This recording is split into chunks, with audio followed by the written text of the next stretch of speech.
그 혈압약은 이제 그 특별한 병이 없을 때 응급으로 쓰는 것을 보면은 첫째 그 포스트로드를 줄일 수 있는 그 베슬 딜레이터를 우선적으로 써야 된다. 그래서 이제 혈관을 들이려는 뭐 니트로프로사이드라든가 니트로그레신이라든가 뭐 디아족사이드 같은 것이 추천되고, 그리고 포스트로드를 늘려주는 것 중에 이제 칼슘 채널 브로커가 대표적인 것인데, 뭐 예를 들어 응급실에 많이 썼던 뭐 니페디핀 같은 것이 좋은 것이라 할 수 있겠다. 포스트로드 말고 이제 프리로드를 줄이는 것으로 다이렉트 같은 것이 있는데, 라식스를 뭐 타블레트라든가 IM이나 IV 할 수 있는 것도 좋은 것이고, 이 포스트로드하고 프리로드를 다 줄이면서 또 하트레이트를 줄일 수 있는 그러면서 레닌 엔지오텐 시스템을 조절할 수 있는 A계통, 즉 엔지오텐신 컨버팅 엔자임 인히비터인가 알로스티린 리셉터 브로커, 이런 것도 이제 예를 들어서 그 엔지오텐신 컨버팅 엔자임의 카프토프릴이라든가 나랄프릴 혹은 또 알로스티린 리셉터 브로커의 바사르탄, 로사타 이런 것도 뭐 좋은 약이라고 볼 수 있겠다. 되게 뭐 2시간 이내 효과를 볼 수가 있다. 물론 이제 베스트데이터를 IV 같은 것은 즉각적으로 효과가 나타나고 니트로그레신 같은 경우는 10분, 5분 내에 나타나기도 하다. 그리고 이제 그 SNO하고 AB를 줄여주는 그 베타 브로커를 쓸 때는 조심을 많이 해야 되는데, 이것이 주로 이제 하트레이트가 높을 때 SNA를 억제하기 때문에 하트레이트를 억제하는 데 주로 쓰지만은, 역시 이제 그 아테놀이든가 프로페탄올 같은 경우도 혈압 그 약을 이렇게 그 혈압을 줄이는데, 뭐 특히 아테놀의 계통이 비소프롤레소몰 같은 것이 이제 쓰일 수가 있는 것이고, 또 혈관이 이제 문제가 되는 것 이유가 이제 트리글리사이드 같은 것이 콜레스테롤이 많아서인데, 이 비계통에서 그 프로프라놀 같은 경우는 트리글리사이드든가 이런 게 많아져 가지고 이제 당뇨도 일으킬 수 있는 것이니까, 이 크리스가 마이너스 생기는 그 스테이블 앵기나라든가 당뇨 있을 때는 이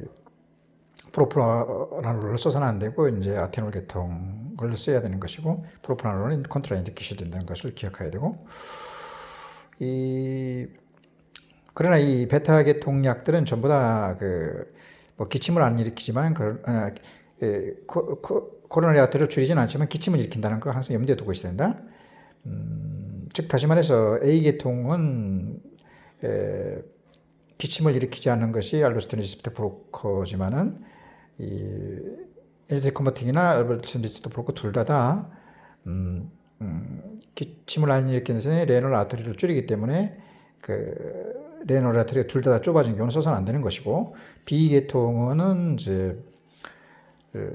트리글라세라든가 당뇨가 안 생기는 프로프라놀보다는 아토니 좋긴 좋지만, 이들은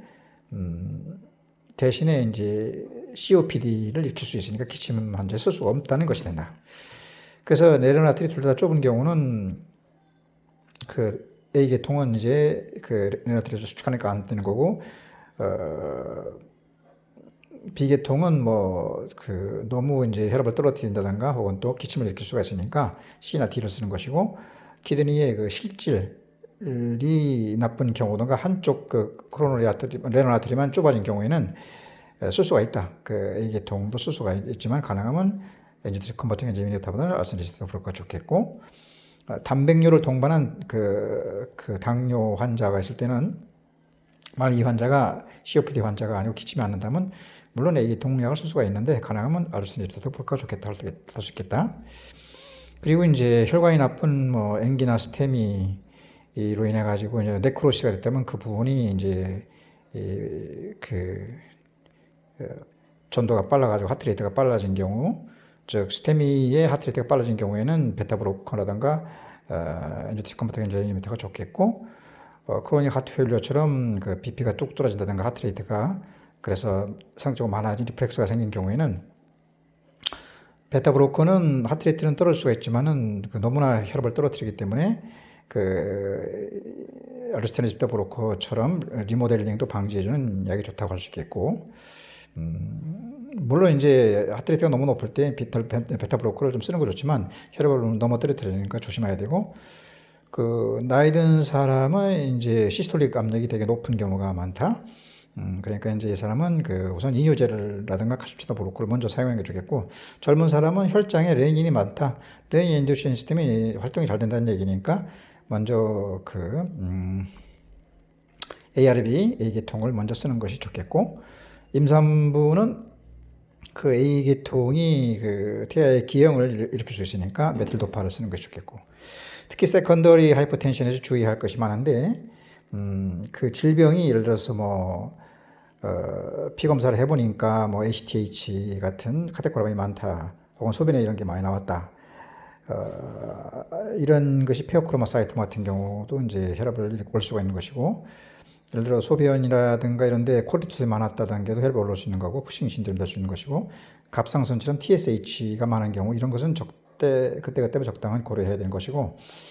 그 플루이드를 많이 줬다든가 이 고혈압이라든가 이런 그 심장병이라든가 혹은 또 그 리버 시로시스가 있다든가 뇌를 어떤 문제가 있다든가 기대가 막혔다든가 할 때 몸이 부을 수가 있다. 그때 이제 부는 원인이 원래 플루이드를 많이 넣어서 이제 그 인풋가 많아가지고 아웃풋 적을 쓸 때 그 차이가 500 이상 되면 이제 라식스를 써야 되는데, 라식스 같은 거 썼을 때 포타슘이 너무 떨어질 염려가 있으니까 가능하면 스포일러녹토라 같은 걸 쓰는 게 좋겠고, 또 이제 에데마 그 원인이 이제 그 간에서 알부민을 안 만들어서 가지고 3.5, 5.3이 정상인데 2.5 이하 이렇게 들으니까 알부민 검사를 해가지고 알부민을 넣어가지고도 에데마를 없애는 그런 방법들도 고려해봐야 되는 것이다.